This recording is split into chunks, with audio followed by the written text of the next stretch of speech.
दोस्तों, इस दुनिया में हर कोई अपने जीवन में कुछ बड़ा हासिल करना चाहता है, सफलता, सम्मान और दूसरों के दिलों में जगह बनाना। लेकिन क्या आपने कभी सोचा है कि वह कौन सा साधन है जो हमें इस मुकाम तक पहुंचा सकता है? वह कोई और नहीं बल्कि हमारे शब्द हैं। जी हां, हमारे शब्दों में इतनी ताकत है कि वे किसी की दुनिया बदल सकते हैं। हमारे शब्द तीर की तरह होते हैं, एक बार छोड़े गए तो वे गहरे प्रभाव छोड़ते हैं। इनसे हम किसी को खुश कर सकते हैं, किसी का मन बदल सकते हैं या फिर किसी को निराश भी कर सकते हैं। इसलिए सबसे पहले हमें यह समझना होगा कि शब्द केवल संवाद का माध्यम नहीं है, बल्कि वे एक ऐसा अस्त्र है जो सही तरीके से इस्तेमाल किया जाए तो हमें कामयाबी की ऊंचाइयों तक पहुंचा सकता है। दोस्तों, इस दुनिया में सबसे ताकतवर हथियार कोई तलवार या बंदूक नहीं है, बल्कि हमारे अपने शब्द हैं। शब्दों में वह शक्ति है जो इस दुनिया को हिला सकती है, लोगों के दिलों को जीत सकती है और जिंदगी को पूरी तरह बदल सकती है। आपने देखा होगा, कई बार एक इंसान जिसकी शक्ल सूरत उतनी आकर्षक नहीं होती, फिर भी वह लोगों का दिल जीत लेता है। वह इज्जत, शोहरत और दौलत हासिल करता है। क्यों? क्योंकि वह जानता है कि कैसे सही तरीके से शब्दों का इस्तेमाल करना है। सोचिए, क्या आपने कभी ऐसे इंसान को देखा है जो देखने में साधारण हो लेकिन लोग उसके दीवाने हों? क्या ऐसा व्यक्ति आपके जीवन में कभी आया है जिसने अपने बोलने के तरीके से आपको प्रभावित किया हो? ऐसे लोग जीवन में नाम, शोहरत, इज्जत और दौलत कमाते हैं सिर्फ अपनी बातों से। आपने देखा होगा, कई लोग पढ़ाई लिखाई में तो कमजोर होते हैं लेकिन अपनी बातों से ही कामयाबी की सीढ़ियां चढ़ते जाते हैं। ऐसा इसलिए क्योंकि वे जानते हैं कि सही समय पर सही तरीके से सही शब्दों का इस्तेमाल कैसे करना है। याद रखिए, बोलने की कला सीखने के लिए आपको किसी विशेष शिक्षा की जरूरत नहीं, बस आपको अपने अंदर के आत्मविश्वास को जगाना है, अपनी भावनाओं को शब्दों के माध्यम से सही तरीके से व्यक्त करना है। जब आप इस कला में माहिर हो जाते हैं तो फिर कोई भी मंजिल आपके लिए दूर नहीं रह जाती। शब्दों का जादू इतना शक्तिशाली होता है कि वह रोते हुए को हंसा सकता है और हंसते हुए को रुला सकता है। यह वही जादू है जिससे नेता पूरे देश पर राज करते हैं, कलाकार पूरी दुनिया का दिल जीतते हैं और व्यापारी अपने व्यापार को शिखर पर ले जाते हैं। यह वही जादू है जो हमें हमारे जीवन के हर क्षेत्र में कामयाब बना सकता है। तो चलिए जानते हैं इस कहानी के माध्यम से कि हम बातों से दुनिया कैसे जीत सकते हैं, कैसे हम किसी से अपना काम करवा सकते हैं, कैसे हम किसी को अपना दीवाना बना सकते हैं। लेकिन इससे पहले कि आप कहानी में खो जाएं, वीडियो को लाइक और चैनल को सब्सक्राइब जरूर करें। एक समय की बात है, हिमालय की घाटी में एक बहुत ही महान बौद्ध भिक्षु रहते थे। उनकी ख्याति दूर दूर तक फैली हुई थी। एक दिन एक व्यक्ति उनके पास आया और वह व्यक्ति उस बौद्ध भिक्षु से कहता है कि हे गुरुवर, सब यही कहते हैं कि चालाकी से बात करो, चालाक बनो, अन्यथा तुम हमेशा पीछे रह जाओगे। हे गुरुवर, आप ही बताएं कि चालाक कैसे बना जाता है। क्या आप हमें चालाक बनने के बारे में कुछ बता सकते हैं? बौद्ध भिक्षु ने उस व्यक्ति की सारी बातें बड़े ही ध्यान से सुनी और उसके बाद मुस्कुराते हुए वह उस व्यक्ति से कहते हैं, तुम मेरी बात बड़े ध्यान से सुनना। जो मैं तुम्हें बताने वाला हूं वह बहुत ही महत्वपूर्ण है, इसीलिए इसके एक एक शब्दों को बहुत ही ध्यान से सुनना और इसे समझने का भी प्रयास करना। इस दुनिया में यदि कोई सबसे ताकतवर हथियार है तो वह है हमारे शब्द। फिर चाहे वह शब्द लिखे गए हों या फिर बोले गए हों, यह शब्द एक ऐसा हथियार है जिसका यदि सही समय पर, सही व्यक्ति पर और सही तरीके से इस्तेमाल किया जाए तो आप अपनी पूरी जिंदगी बदल सकते हैं। और इतना ही नहीं, यदि हम चाहे तो अपने शब्दों को फूलों की तरह भी इस्तेमाल कर सकते हैं और यदि हम चाहे अपने शब्दों को तीरों की तरह भी इस्तेमाल कर सकते हैं। हम हमारे कहे गए शब्द गहरे से गहरे घाव भी भर सकते हैं और कभी कभी हमारे यही शब्द गहरे से गहरे घाव भी दे जाते हैं। हमारे शब्द में इतनी ताकत होती है, यदि आप चाहे तो अपने कहे गए शब्दों से किसी की जिंदगी बना सकते हैं और चाहे तो आप अपने इन्हीं शब्दों से किसी की जिंदगी बर्बाद भी कर सकते हैं। हमारे शब्दों में इतनी ताकत होती है कि आप चाहे तो दूसरों के जीवन में खुशियां भर सकते हैं और यदि आप चाहें तो अपने इन्हीं शब्दों का इस्तेमाल करके उनके जीवन में दुखों का सैलाब ला सकते हैं। आप चाहे तो इन्हीं शब्दों से किसी के रिश्ते बना भी सकते हैं और यदि आप चाहे तो इन्हीं शब्दों से किसी के रिश्ते तोड़ भी सकते हैं। आपके अपने कहे गए शब्द आपको कामयाबी भी दिला सकती है और वही आपके कहे गए शब्द आपको पूरी तरह से तबाह भी कर सकते हैं। शब्द न केवल एक इंसान को बल्कि पूरे परिवार को, पूरे शहर को और पूरी इस दुनिया को बर्बाद करने की और निर्माण करने की ताकत रखते हैं। इसलिए शब्दों को इस दुनिया का सबसे ज्यादा ताकतवर और घातक हथियार माना जाता है। इसलिए हमें अपने शब्दों का इस्तेमाल सही ढंग से करना चाहिए ताकि उसका इस्तेमाल करके हमें और दूसरों को भी भला पहुंचे। और इसीलिए मैं आज तुम्हें शब्दों के कुछ जादू के बारे में बताने वाला हूं। और अब आपके मन में यह प्रश्न उठ रहा होगा कि क्या शब्दों में भी जादू होता है? तो हां, अवश्य ही शब्दों में जादू होता है, लेकिन यह दिखता नहीं है, परंतु इसका असर आपको अवश्य नजर आता है। हमारे शब्दों में कमाल का जादू होता है। यह चाहे तो रोते हुए को हंसा दे और हंसते हुए को रुला दे। किसी की दुनिया में खुशियां भर दे तो वही किसी की दुनिया में दुखों का सैलाब भर दे। शब्दों में ऐसा जादू होता है जिससे हर इंसान आपकी तरफ खींचा चलाएगा। जो इंसान शब्दों का जादू जान गया, इस संसार में उससे बड़ा जादूगर और कोई नहीं हो सकता।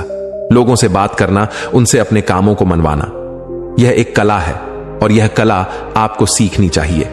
इसके बाद आपको कुछ भी सीखने की कोई आवश्यकता नहीं पड़ेगी। बस आपको बोलने की कला आनी चाहिए। उसके बाद हर कामयाबी आपकी होगी। आप जिस इंसान को भी चाहेंगे वह आपकी तरफ आकर्षित होने लगेगा। और यह बोलने की कला सीखने के लिए आपको कोई धन खर्च करने की भी आवश्यकता नहीं है। आपने देखा होगा कि कई लोग बहुत ज्यादा पढ़ाई तो करते हैं, लेकिन उनके पास बोलने की कला नहीं होती, जिस वजह से वह अपने जीवन में कभी सफल नहीं हो पाते। लेकिन आपने वहीं पर कुछ ऐसे भी लोगों को देखा होगा जो पढ़ाई लिखाई में तो बहुत कमजोर रहते हैं, लेकिन बोलने की कला में वह माहिर होते हैं और वह लोग अपने जीवन में लगातार सफलता की सीढ़ी पर चढ़ते चले जाते हैं और उन्हें रोकने वाला भी कोई नहीं होता। बोलने की कला सीखना इतना मुश्किल भी नहीं है, बस जरूरत है हमें कुछ आदतों को बदलने की और साथ ही अपने नजरिया में कुछ परिवर्तन लाने की। आप अपने शब्दों की ताकत को कम मत समझना। आपने देखा होगा केवल एक नेता पूरे देश में कैसे राज करता है, और वह भी केवल अपने बोलने की कला से। हमारे शब्दों में इतनी ताकत होती है कि वह अंदर से मरे हुए इंसान में भी फूंक डाल सकती है, उसे एक नई जिंदगी दे सकती है। इसलिए आज हम यही जानने वाले हैं कि अपने शब्दों का इस्तेमाल हम कैसे कर सकते हैं। अपने शब्दों से हम जिंदगी में कामयाबी कैसे हासिल कर सकते हैं और सभी लोगों को अपने शब्दों से हम अपनी ओर कैसे आकर्षित कर सकते हैं। लेकिन आपको उससे पहले यह 3 महत्वपूर्ण बातों का ध्यान रखना होगा। जब भी आप शब्दों के तीर चलाने के बारे में सोचें तो सबसे पहले आपको यह सोचना जरूरी है, यह तीर मैं किस पर छोड़ रहा हूं और यह तीर मैं क्यों छोड़ रहा हूं, और इस तीर का परिणाम क्या होगा। आप तो जानते हैं कि ऊपर वाले ने हमें 2 कान और एक मुंह दिया है ताकि हम सुने ज्यादा और बोले कम। और जो लोग कम बोलते हैं उनकी सोचने और समझने की क्षमता भी अधिक बोलने वालों से कहीं ज्यादा होती है, और वह किसी भी काम में अपना 100% देने में पूरी तरह से समर्थ होते हैं। इसीलिए यदि आप भी जीवन में चालाक बनना चाहते हैं, अपने शब्दों का सही तरीके से इस्तेमाल करना चाहते हैं, तो आपको इन 8 बातों को ध्यान देना होगा। आपको इन 8 बातों को गांठ बांधनी होगी और इन बातों को अपने जीवन में उतारना होगा। और हां, एक बात अवश्य ध्यान रखिएगा, चालाकी से बात करने का अर्थ यह भी नहीं होता कि आप स्वार्थी बन जाएं और किसी का गलत फायदा उठाएं। हमें चालाकी से बात करना इसलिए सीखना चाहिए ताकि हम इससे अपना और दूसरों का फायदा कर सके, ना कि हमें किसी का गलत फायदा उठाना चाहिए और ना ही हमें किसी को फंसाना चाहिए। बल्कि हम जितना भी लोगों से अच्छी तरीके से बात करेंगे उतना ही लोग हमें पसंद करेंगे, हमारी इज्जत करेंगे और हमारी बातों को भी वह बड़े ही ध्यान से सुनेंगे। वह हमारी कद्र करेंगे और लोगों की नजरों में इस समाज में हमारा मान सम्मान और गौरव बढ़ेगा। इसलिए यदि आप इस समाज में रहना चाहते हैं तो इस समाज के अनुसार आपको सोच समझकर चालाकी से बात करना सीखना होगा। आगे वो बौद्ध भिक्षु उस व्यक्ति को पहली बात बताते हुए कहते हैं कि अपनी बातों को कम से कम शब्दों में व्यक्त करना सीखो, क्योंकि बुद्धिमानी का मतलब होता है कि चीजों को आसान बनाया जाए। यदि आप अपनी बातों को दूसरे व्यक्ति को कम से कम शब्दों में नहीं समझा सकते हैं तो वह आपकी बात नहीं सुनना चाहेगा। उसे आपकी बातें बोर लगने लगेंगी और वह आपसे दूर भागने लगेगा।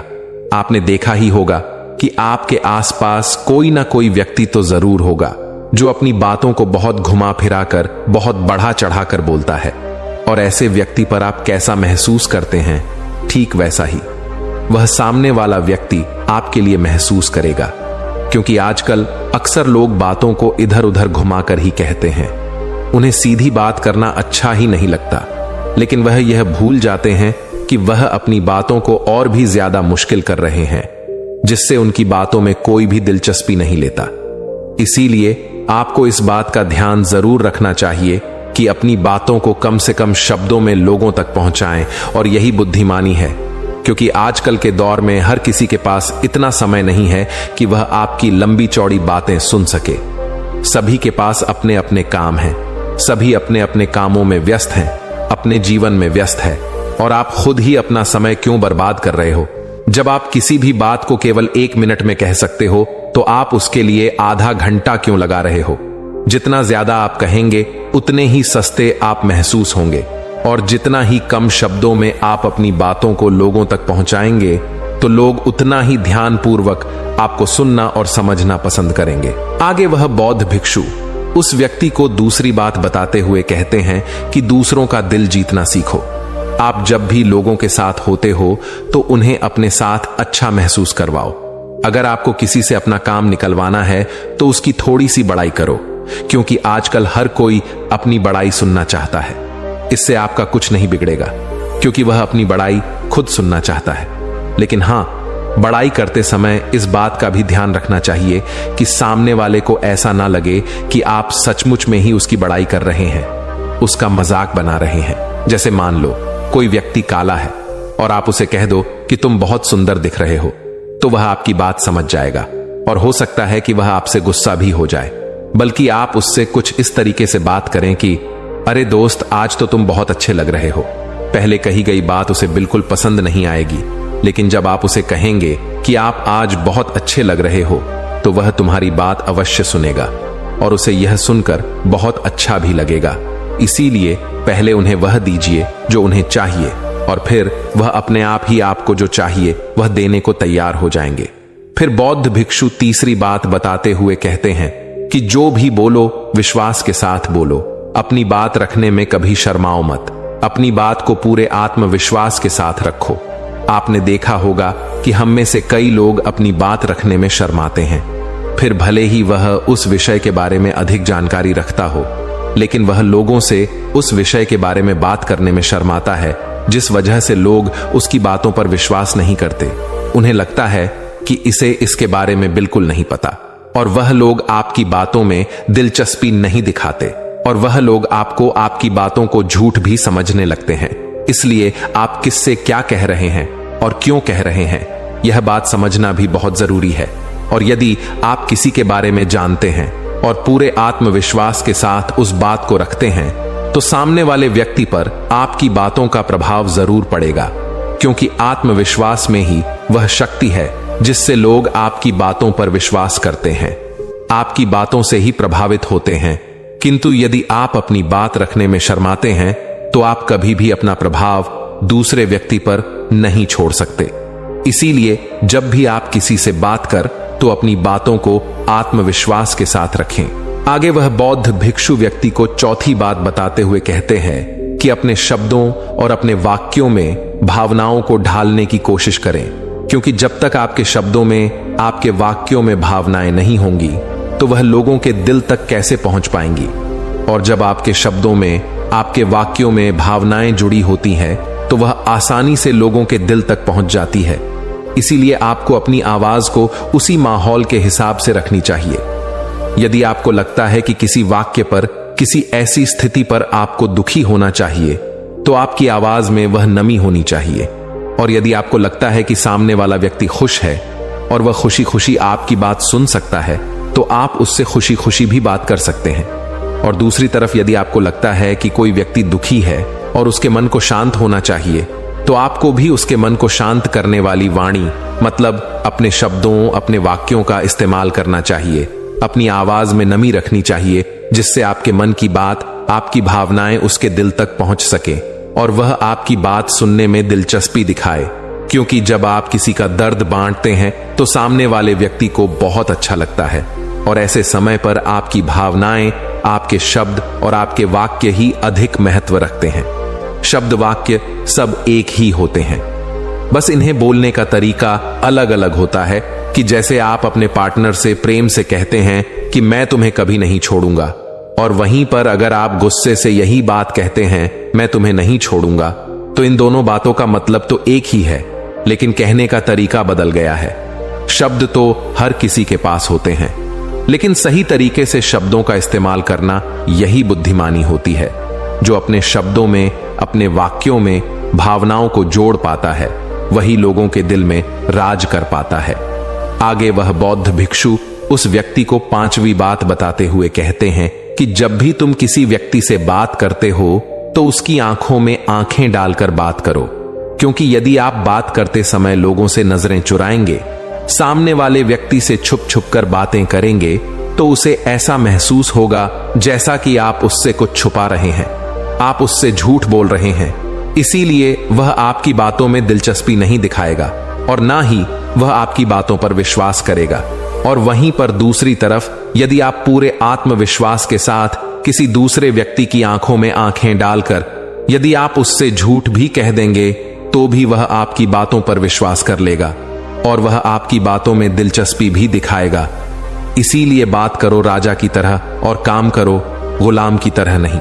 आगे वह बौद्ध भिक्षु उस व्यक्ति को 6ठी बात बताते हुए कहते हैं, कम बोलो और काम का बोलो, अर्थात अपने बोलने के तरीके सुधार ले। ना तो बहुत धीरे बोलो और ना ही बहुत तेज। अपने शब्दों का उच्चारण सही और स्पष्ट तरीके से करें। अगर आप बहुत जल्दी जल्दी बोलेंगे तो लोग कुछ भी समझ नहीं पाएंगे, और अगर आप बहुत धीरे धीरे बोलेंगे तब भी लोग आपसे बोर हो जाएंगे और वह आपकी बातों में थोड़ी भी दिलचस्पी नहीं दिखाएंगे। यदि आप बहुत चिल्ला चिल्ला कर बोलेंगे तब भी लोगों को आपकी आवाज पसंद नहीं आएगी, और यदि आप बहुत धीरे धीरे बोलेंगे तब तो लोगों तक आपकी आवाज ही नहीं पहुंचेगी और आपकी बातों का असर भी नहीं होगा। इसीलिए अपनी बातों को साफ और स्पष्ट रखें, अपने शब्दों को साफ और स्पष्ट रखें, ताकि वह लोगों को अच्छी तरह से समझ में आ सके। क्योंकि अक्सर यह देखा गया है कि जब भी कोई इंसान बोलना शुरू करता है तो उसके शुरुआती 90 सेकंड यह कहते हैं कि लोग उसे सुनना पसंद करेंगे या नहीं, और यह भी बताता है कि वह व्यक्ति एक कुशल व्यक्ति है या नहीं। और यदि आप 90 सेकंड तक लोगों को अपनी बातों में रोक सकते हैं, और यदि लोग आपकी बातों में 90 सेकंड तक रुचि लेते हैं, तो इसका अर्थ यही है कि वह लोग आपकी बातों को सुनना चाहते हैं, आपकी बातों को समझ रहे हैं, और वह लोग आपसे जुड़ना भी चाहते हैं। किंतु अक्सर यही देखा गया है कि कुछ लोग बहुत चिल्ला चिल्ला कर कहते हैं और कुछ लोग बहुत धीरे धीरे कहते हैं, जिससे उनके शब्द ही समझ नहीं आते। इसीलिए शब्दों को स्पष्ट रखिए। आपको उतना ही आवाज में बोलना चाहिए जितने में आपके विचार सामने वाले व्यक्ति तक पहुंच सके। फिर 7वीं बात बताते हुए उस व्यक्ति को बौद्ध भिक्षु कहते हैं कि लोगों की मदद करना सीखो। जब भी आप किसी की मदद निस्वार्थ भाव से करते हैं तो सामने वाला व्यक्ति भी आपकी मदद करने के लिए अवश्य ही तत्पर रहेगा। जब भी आपको आवश्यकता होगी वह आपकी मदद अवश्य करेगा, क्योंकि आपने बुरे वक्त पर उसका साथ दिया था और वह भी बुरे वक्त में आपका साथ देने के लिए हमेशा तैयार रहेगा। आपने अपने घर में अपने बच्चों को तो देखा ही होगा, जिनका मन बिल्कुल साफ होता है, जिनके मन में कोई भी स्वार्थ नहीं होता, और जब उन्हें कुछ चीज चाहिए होता है तो जैसा आप कहते हैं वह बिल्कुल वैसा ही करते हैं। आप कोई भी काम को उनसे कहते हैं तो वह उस काम को तुरंत ही कर देते हैं। इसलिए निस्वार्थ भाव से लोगों की मदद करना सीखो, जिससे आपके मन को भी शांति मिलती है और आप एक सुकून महसूस करते हैं, और साथ ही आपके सोचने और समझने की क्षमता भी बढ़ने लगती है। 8वीं और आखिरी बात बताते हुए वह बौद्ध भिक्षु उस व्यक्ति को कहते हैं कि इंसान को सुनने की आदत डालनी चाहिए। आपने यह तो देखा होगा कि जब भी आप कोई बात कर रहे होंगे तो इस बीच में आपके सामने वाला व्यक्ति आपकी बात काटकर आपसे कुछ और ही कहने लगता होगा। और कई लोग तो ऐसे भी होते हैं जो अपनी बातों को खुद तक ही रखते हैं। वह अपनी बातों को ही बढ़ा चढ़ा कर कहते रहते हैं। वह तो दूसरों की सुनना भी नहीं चाहते, लेकिन वह यह भूल जाते हैं कि एक सफल व्यक्ति अधिक से अधिक सुनता है, सोचता है, समझता है और उसके बाद ही वह जवाब देता है, क्योंकि इज्जत उसे ही ज्यादा मिलती है जो पूरी तरह से सुनने के बाद कुछ कहता है। इतना कहकर वह बौद्ध भिक्षु शांत हो गए और वह व्यक्ति उस बौद्ध भिक्षु को धन्यवाद करके वहां से चला गया। तो दोस्तों, उम्मीद है कि आपको इस कहानी से एक अच्छी सीख मिली होगी। यह कहानी आपको कैसी लगी हमें कमेंट बॉक्स में कमेंट करके जरूर बताएं और साथ ही इस कहानी को अपने दोस्तों के साथ जरूर शेयर करें ताकि उन्हें भी इस कहानी से कुछ सीखने को मिल सके।